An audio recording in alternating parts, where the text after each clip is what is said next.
এই মিষ্টি জঙ্গলের মধ্যে এত সুন্দর পরি। কি আপু চুপচাপ কেন, কথা কইতে পারেন না? নাম কি আপনার? কি হয়েছে এখানে? কিছু না ভাইয়া। এই আপু আমার কথা শুনেন না, চলেন না এক কাপ চা খাই। আমরা কিন্তু মানুষটা খারাপ না। এখান থেকে চলেন তাড়াতাড়ি। আরে দাঁড়ান না, চায়ের দাওয়াত দিল না, তা ভাবছি চাটা আজকে কে বানাবে, তোরা না তোদের বাপ? এই কে বললি?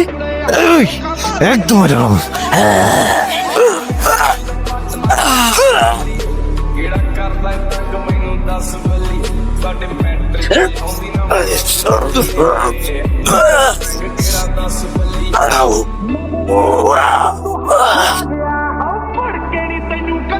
কিরে, লিকারটা কেমন ছিল? করো ভাই।